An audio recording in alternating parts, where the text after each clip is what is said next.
Selamat petang, salam sejahtera. Terima kasih karena bersama dengan saya di Nazilin Unity Channel. Ini keputusan terkini dalam mahkamah daripada mahkamah berkaitan dengan kes menghasut Sanusi Maknur.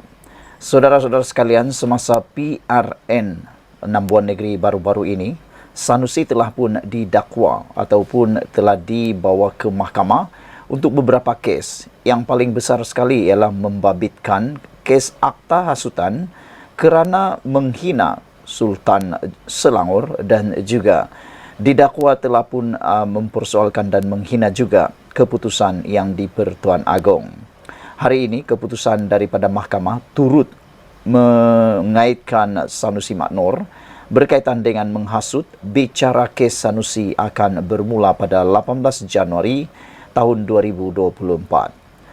Mahkamah Session Selayang hari ini menetapkan 12 hari bermula 18 Jun tahun depan untuk perbicaraan kes Menteri Besar Kedah Datuk Seri Muhammad Sanusi Maknur yang menghadapi dua pertuduhan menghasut berhubung isu pelantikan Menteri Besar Selangor dan penubuhan kerajaan perpaduan dalam satu ceramah politik pada Julai lepas. Apabila isu ini keluar, netizen mula memberikan komen-komen tertentu. Antaranya mereka kata, Sanusi Maknur adalah antara menteri besar yang paling kerap sekali berkampung di mahkamah kerana begitu banyak kes beliau. Ada kes tuntutan saman, ada juga kes menghasut dan ya, apabila dikumpulkan semua kes-kes tersebut, bolehlah kata beliau boleh berkampung di mahkamah, kata netizen. Hakim Nur Rajiah Madzin menetapkan 18 dan 19 Januari serta 10 hari pada Februari untuk pembicaraan selepas timbalan pendakwa raya Datuk Masri Muhammad Daud memaklumkan kes itu melibatkan kepentingan awam. Saya mohon kes ini dibicarakan dalam masa terdekat pada Disember tahun ini dan lebih kurang 10 saksi pendakwaan akan dipanggil memberi keterangan, kata Masri. Peguam Awang Armada Jaya Awang Mahmud yang mewakili Muhammad Sanusi berkata, pihaknya mengakui kes anak guamnya adalah kes berprofil tinggi. Namun, pembelaan memohon agar kes tersebut dibicarakan bermula Januari tahun depan. Terdahulu, Masri memberitahu mahkamah bahawa terdapat pindaan berhubung dua pertuduhan yang dihadapi Muhammad Sanusi dan memohon supaya pertuduhan itu dibacakan dan dibicarakan bersama kerana ia membabitkan kejadian dan saksi yang sama. Pindaan itu membabitkan perubahan pada seksyen pertuduhan kerana sebelum ini Muhammad Sanusi didakwa mengikut seksyen 4 dalam kurungan 1 kurungan E Akta Hasutan 1948, namun dipindah kepada seksyen 4 dalam kurungan 1 kurungan B akta yang sama. Sementara itu, sebaik pertuduhan pindaan dibacakan kepadanya, Muhammad Sanusi yang bersut biru berkata, faham pertuduhan yang arif, mengaku tidak bersalah. Mengikut kedua-dua pertuduhan pindaan, Ahli Dewan Undangan Negeri Dun Jeneri Kedah itu didakwa telah menyebut perkataan menghasut di Simpang 4 Taman Selayang Mutiara, Kampung Bendahara Gombak dekat sini pada 11 malam 11 Julai lepas. Kedua-dua pertuduhan itu mengikut seksyen 4 dalam kurungan 1 kurungan B Akta Hasutan 1948 yang boleh dihukum mengikut seksyen 4 dalam kurungan 1 akta sama yang membawa hukuman denda sehingga RM5,000 atau penjara maksimum 3 tahun atau kedua-duanya jika sabit kesalahan. Terdahulu, ketika sebutan kes di hadapan Hakim Mahkamah Session Osman Effendi Muhammad Saleh, hakim itu membenarkan permohonan pendakwaan agar kes di mahkamahnya dipindahkan di hadapan Hakim Nur Rajiah untuk dibicarakan bersama. Ini selepas Masri memaklumkan kepada Hakim Osman Effendi bahawa ungkapan yang didakwa dibuat tertuduh dalam ucapan melibatkan saksi sama. Oleh itu, pihak pendakwaan memohon agar kes di mahkamah ini dapat dipindahkan ke Mahkamah Session 2 Hakim Nur Rajiah untuk dibicarakan bersama mengikut Seksyen 165 Kanun Tata Cara Jenayah, kata Masri. Beliau berkata pihak pendakwaan juga telah menyerahkan dokumen antaranya transkrip rakaman ucapan kepada pembelaan hari ini. Awang Armada Jaya berkata pihaknya tidak membantah permohonan itu untuk memindahkan kes. Pada prosiding hari ini, pendakwaan turut dikendalikan Timbalan Pendakwa Raya Abdul Malik Ayub, Nur Aziza Aling dan Nadia Muhammad Izhar, manakala Awang Armada Jaya turut dibantu Peguam Wan Rohimi Wan Daud, Muhammad Tajuddin Abdul Razak dan Datu Fariz Imran Mustafa. Sekian dulu untuk kali ini. Jangan lupa tinggalkan komen Anda. Sila tekan butang subscribe. Malaysia kita punya, kita jaga sama-sama. Cintai Malaysiaku. Bye-bye. Selamat pagi, salam sejahtera. Terima kasih kerana bersama dengan saya di Nazilin Unity Channel. Saudara-saudara sekalian, makin hari makin panas tentang kabinet baru Anwar Ibrahim. Menjadi persoalannya sekarang ialah, benarkah Johari Ghani akan menjadi Menteri Kewangan kedua ataupun Menteri Wilayah Persekutuan? Ketika ini, ramai sekali yang bercakap mengenai rombakan kabinet yang dijangka akan dilakukan oleh Perdana Menteri Anwar Ibrahim sebaik berakhirnya PRK pelanggai pada 7 Oktober ini. Berbagai jangkaan dan ramalan tentang rombakan itu boleh didengar di mana-mana pada waktu ini. Beberapa pemimpin, baik PH dan BN juga, tidak terkecuali bercakap mengenai rombakan tersebut. Yang disebut-sebut bakal berpindah atau ditukarkan ke kementerian baru, semuanya menyerahkan kepada Perdana Menteri dan menyatakan kesediaan memikul apa saja portfolio yang diamanahkan. Yang akan dinaikkan pangkat pun sama juga nadanya. Dalam ramai-ramai pemimpin yang memberi komen mengenai rombakan kabinet, ulasan oleh Naib Presiden UMNO merangkap Ahli Parlimen Titiwangsa, Johari Ghani barangkali paling menarik sekali. Di antara 3 Naib Presiden UMNO, Johari adalah satu-satunya yang tiada jawatan dalam kerajaan.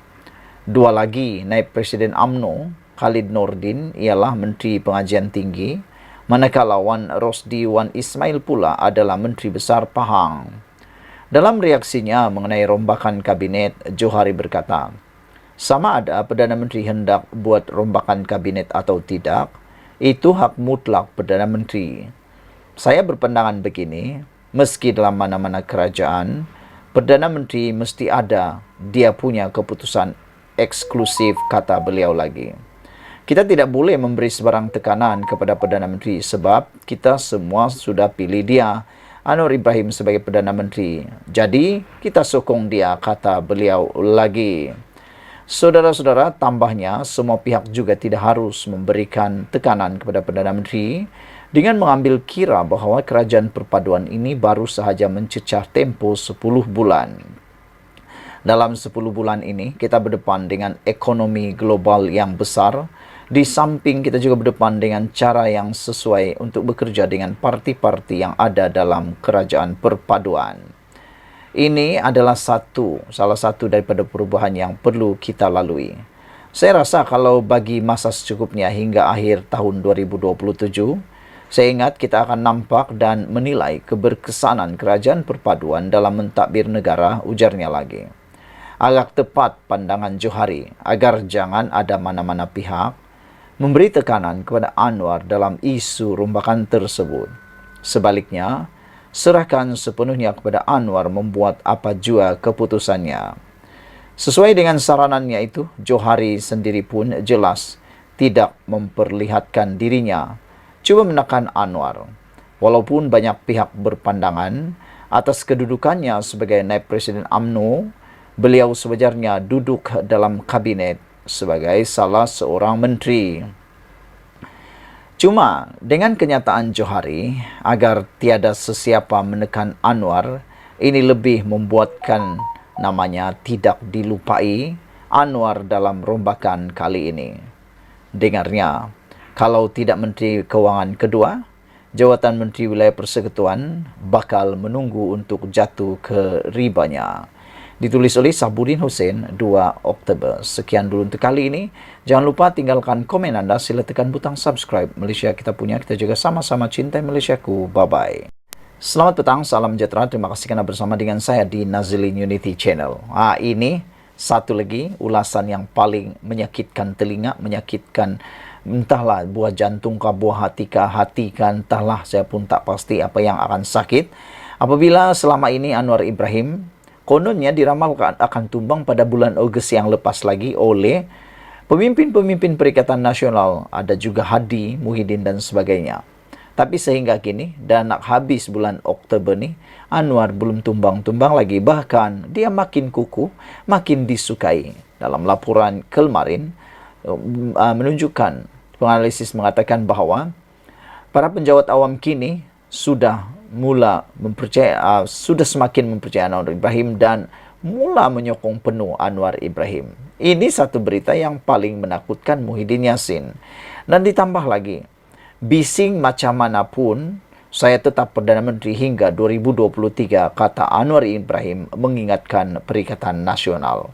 Jadi kalau mereka lupa, ini diingatkan sekali lagi. Bising-bising pun, apapun anda nak kata, bising ke langit sampai kemanapun, Anwar Ibrahim tetap akan Perdana Menteri hingga 2027. Itu peringatan Anwar Ibrahim terhadap Perikatan Nasional pimpinan Muhyiddin Yassin. Perdana Menteri Anwar Ibrahim berkata, Perikatan Nasional boleh mengkritik apa sahaja terhadap pentadbirannya. Namun, Kerajaan Perpaduan akan kekal sehingga PRU akan datang. Ahli Parlimen Tambun turut menegaskan beliau tetap Perdana Menteri walaupun berdepan segala cacian dan fitnah pembangkang. Jangan kacau atau rosakkan rencana pembangunan kerajaan. Nak lawan tunggu 4 tahun lagi, kata Anwar Ibrahim. Syukur kamu bising. Bagaimanapun, Kerajaan Perpaduan akan kekal sehingga pilihan raya umum akan datang. Ini penting, kata Datuk Seri Anwar Ibrahim. Pemansuhan hutang Felda bukan pengumuman baharu yang lama. Ada kata Perdana Menteri ke-10 bodoh, Perdana Menteri ke-10 tipu. Tidak apa, kata Anwar Ibrahim. Saya tak rugi sedikit pun. Saya masih Perdana Menteri ke-10, katanya dalam ceramah Mega Perpaduan Madani PRK Dun Pelanggai. Beliau sebelum itu menjelaskan pengerusi Perikatan Nasional Muhyiddin Yassin hanya membuat pengumuman untuk memansuhkan hutang peneroka Pelda 8.3 bilion ringgit ketika menjadi Perdana Menteri, namun ia tidak dilaksanakan. Pada 23 Jun, saya yang tanda tangan. Kalau jemaah menteri sudah luluskan, tak payah saya bawa minta kelulusan mereka. Setiausaha Agung DAP, Anthony Loke Siu Fok, dia pun sokong. Katanya ini cara nak selamatkan Felda. Yang kamu 3 tahun jadi kerajaan, kenapa tak lulus? Kata Anwar Ibrahim menanya kepada Muhyiddin Yassin. Sehubungan itu katanya, pengundi Dewan Undangan Negeri Pelanggai khususnya warga Felda perlu memberikan Perikatan Nasional, memberikan kepada Barisan Nasional BN peluang meneruskan perkhidmatan mereka di kawasan tersebut. Anwar berkata, kemenangan Barisan Nasional di kawasan itu bukan sahaja penting buat Kerajaan Perpaduan, tetapi bukti rakyat Pahang yakin kepada kepimpinan Wan Rosdi Wan Ismail sebagai Menteri Besar. Katanya, Wan Rosdi yang juga adun jelai adalah pemimpin memberikan fokus kepada pembangunan perumahan generasi kedua Felda. Di Pelanggai, saya betul-betul harap pengundi beri peluang supaya menangkan BN. Keyakinan bukan sahaja negeri, tapi kerajaan persekutuan dan kepada Wan Rosdi, kata beliau. Saya hormat dia. Dia satu-satunya pemimpin negeri paling jaga kepentingan Felda. Anak muda kamu boleh dengar orang jerit, seronok maki orang, perbodohkan orang lain. Tetapi jangan lupa, dengan cara demikian kamu diperbodohkan. Orang yang bercakap hina orang itu, satu rumah pun belum dibina.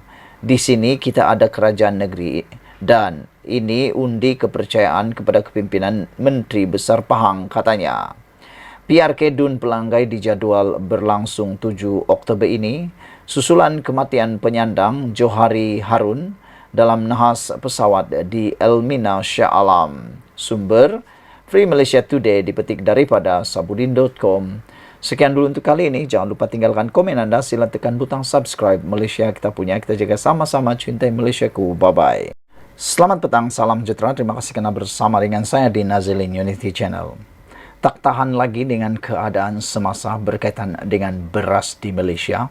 Anwar Ibrahim akhirnya tampil memberikan keputusan yang kita tunggu-tunggu.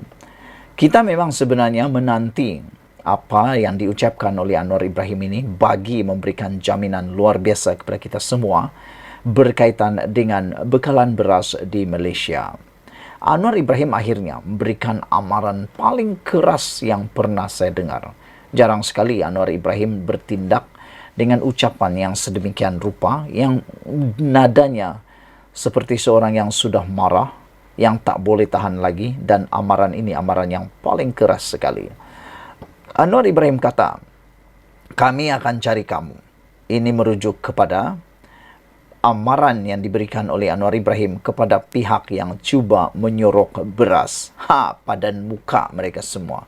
Kalau memang benar ada orang yang cuba-cuba nak menyorokkan beras, semata-mata nak mengaut keuntungan, tetapi menyebabkan rakyat terseksa, kerajaan pula disalahkan, dan yang lebih luar biasa lagi, ini semua dibebankan.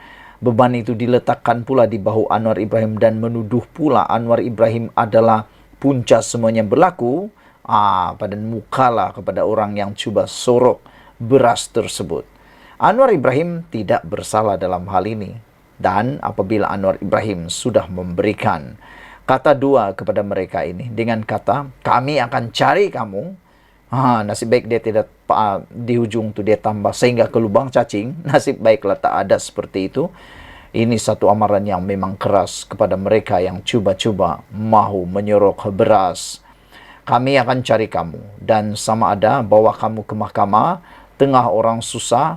Masa itu kamu nak cari untung, kata Anwar Ibrahim.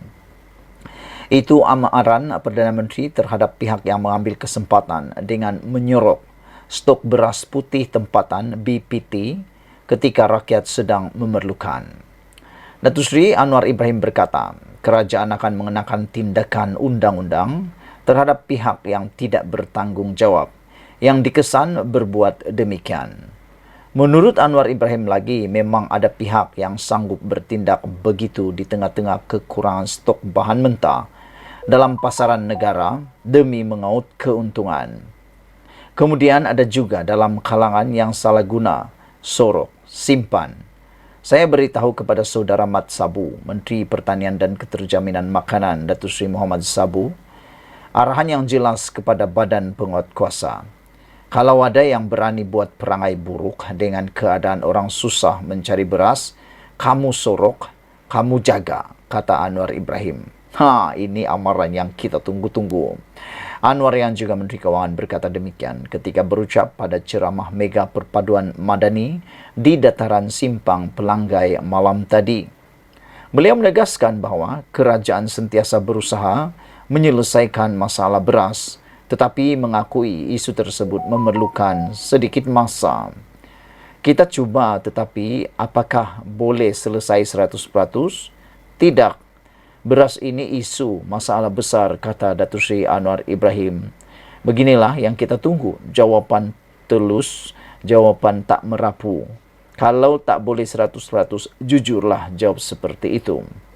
Jadi, saya kata, beri masa seminggu tengok keadaan dia, kata Anwar Ibrahim. Kalau tak selesai lagi, kita bincang semula sebelum pembentangan Belanjawan 2023 pada 13 Oktober ini, jelasnya. Dalam masa sama, Anwar memaklumkan isu stok beras juga berlaku di negara lain, termasuk harganya terpaksa dinaikkan.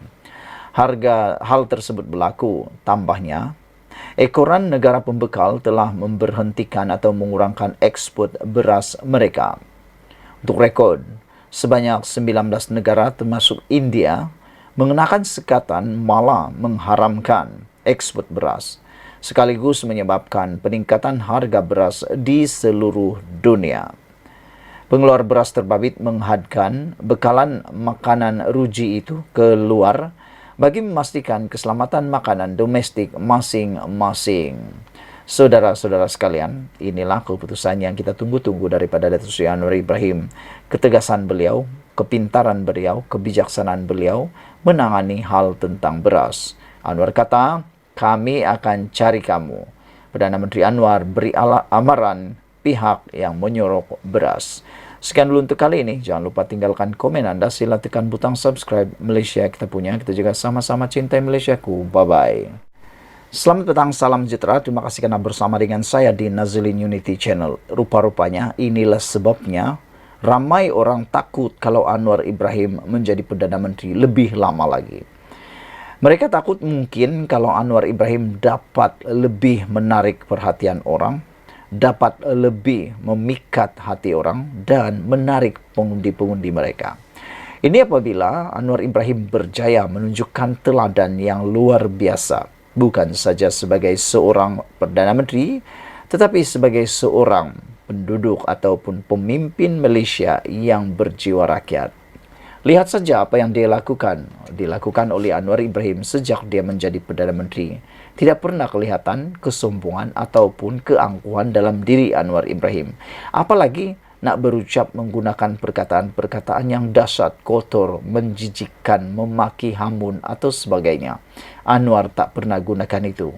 Dan terkini pula, apa yang menarik perhatian netizen ialah apabila Anwar Ibrahim memaparkan aksi berlari di bawah hujan renyai, lompat longkang untuk jumpa penduduk, akhirnya mendapat raih pujian daripada rakyat. Jadi kalaulah ada orang kata Mahathir Mohamad jadi Perdana Menteri sekali lagi, saya rasa beliau tidak akan mampu menandingi Anwar Ibrahim melakukan perkara yang Anwar Ibrahim lakukan ini. Mungkin juga Muhyiddin pun tak boleh lakukannya. Untuk berlari di bawah hujan renyai, melompat longkang, jumpa rakyat, raih pujian. Gelagat Perdana Menteri Datuk Seri Anwar Ibrahim yang berlari-lari anak menuju kepada sekumpulan penduduk yang memanggilnya menuai perhatian warga maya. Menerusi video yang beredar di media sosial, sekumpulan penduduk di Felda Cemomoy dilihat berkumpul di bahagian belakang sebuah kaunter kediaman sambil menanti dan memanggil-manggil, Datuk Seri, Datuk Seri, macam tu dorang panggil lah. Walaupun cuaca sedikit mendung dengan hujan rintik-rintik, Anwar tetap berlari menuju ke arah penduduk terbabit yang turut terdiri daripada murid sekolah. Malah, beliau terpaksa sedikit melompat longkang yang agak lebar dan tinggi untuk bersalaman dengan mereka yang kelihatan teruja dengan kehadiran pemimpin negara di mata atau di depan mata mereka. Perdana Menteri yang juga Menteri Kewangan itu turut meluangkan masa seketika untuk bergambar mesra dengan rakyat tempatan. Tindakan spontan beliau itu menarik perhatian orang ramai yang memuji keramahan Anwar serta aksi spontan berlari kepada rakyat yang sudah pun menantinya. Ada seorang menulis dalam komen TikTok. Mereka menulis, belum pernah ada Perdana Menteri yang berkejar kepada rakyat, salam mesra dengan rakyat, malah dikeji, dihina, dituduh berlakon semata-mata, komen pengguna TikTok. Masya Allah, steady je Datuk Seri, kata seorang lagi warga maya memberikan komen melihat aksi tersebut. Beginilah pemimpin yang kita cari. Biar hujan-hujan pun sanggup berlari datang kepada rakyat. Semoga perjuangan Perdana Menteri yang ke-10 sentiasa dirahmati, komen pula yang lain. Anwar sebelum itu menghadiri majlis perasmian Karnival Segaranya Felda di Felda Cemomoy bersama Menteri Besar Pahang dan pengerusi Felda. Saudara-saudara sekalian, video ini memang video yang paling tular sekali pada waktu ini di TikTok. Sehingga kan kita semua tidak dapat menafikan kehebatan Datuk Seri Anwar Ibrahim menyantuni rakyat. Sekian dulu untuk kali ini. Jangan lupa tinggalkan komen Anda. Sila tekan butang subscribe.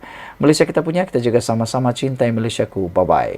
Selamat petang, salam sejahtera. Terima kasih karena bersama dengan saya di Nazilin Unity Channel. Saudara-saudara sekalian, ini satu pendedahan yang luar biasa.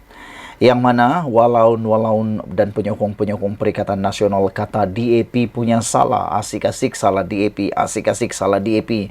Ada saja isu, pasti DAP yang akan diketengahkan bersalah. Tapi akhirnya Anwar Ibrahim menyatakan pendirian yang luar biasa.